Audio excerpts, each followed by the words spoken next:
So what does that mean? What comes first, chicken or the egg? All right. So what's solution number one?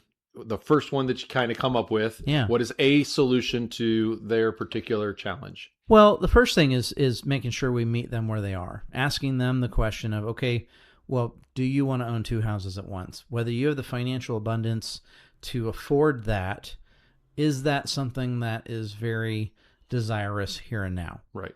And so having had that conversation up front in the consultation and building of their pre-approval, they have said that that's not really their heart's desire. Right. So does that mean if they're truly going to put that best foot forward, is this going in and living with the parents in between, or is it just truly settling on, sorry, Mrs. Realtor, but we're not going to sell, or we're not going to buy without a contingency because we don't want to be in that situation. And, again, meeting them where they are, while at the same time still showing them the paths of possibility. Right. So obviously there's always that. I mean, we're not going to really talk about the option of, well, we just stay where we are. But that's always an option. It is. Not one of the 4 that we're going to talk about. Sure. But, so the first one is that we would move in with our folks or something like that. Well, and candidly, that wasn't even the first option that we're presenting to them, except for to show them what a contingent offer does look like. Okay. And so, and the beautiful thing of a contingent offer is going to be, it's going to make the presumption that you have sold your home. Therefore, you have, that equity in hand now to use on that next purchase, right? So you have all, assuming in this case, they had a good amount of equity, even though beautifully they've been in the home for about 4 or 5 years.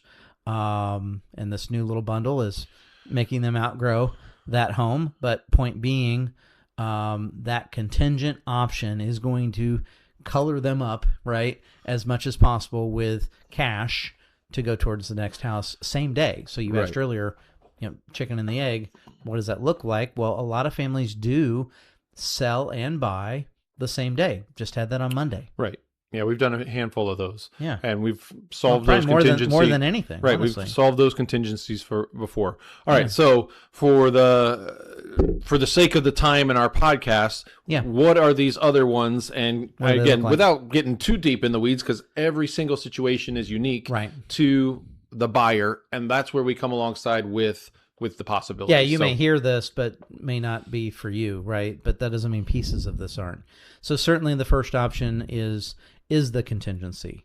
Second option is we have a special way to unlock your equity, right?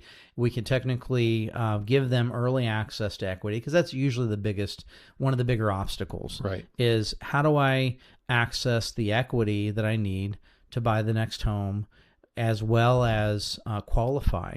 And we have a unique way and a tool, kind of an equity unlock tool, that will allow us to do that, give them access to a good almost 2/3 of their money that they would have if they sold, and while at the same time qualify without having that existing mortgage count against them. Okay. And so that's really option 2 that I'm going to show them in kind of a side-by-side analysis so they can see, well, here's what it would look like contingent, but what if that right house does come along, all the right stars align, because boy, we have those stories, right? Yeah, in a market where houses come on and they immediately get multiple offers, you want to be ready. And thankfully, and you want to put your best foot forward. Yeah, and thankfully, this client is at least getting their financing in line before they've already put in an offer. Yes, before which they is found another podcast house, entirely. Right. So, all right, option number 3. So that's number 2. Number 3 really then becomes, okay, well, if you did take option 2, maybe something uncomfortable about that was you didn't necessarily unlock all your equity. In this case, numbers-wise, we can unlock about $50,000 of their equity, but they're still into the 30 that they'll get when they sell the home. Okay, well, if that's the case, what do we do with that 30 when we sell the home? And we're illustrating how that 30 can either be put down later, and we do some sort of recast, getting their payment lowered to maybe what overall on the right house, because remember, payments aren't forever, but the right house at the right location for the right reason is certainly longer term, right? So that's that third option. All right, so give them to me again. So first option is without or with contingency. Okay. So second option is without contingency, because we're unlocking equity and qualifying you to buy without selling. Okay. Three is a recast. Three is a recast. Let's say it takes you 6 months to sell the home. What are you going to do with the extra money in your pocket? Or 6 months or 6 weeks, doesn't matter.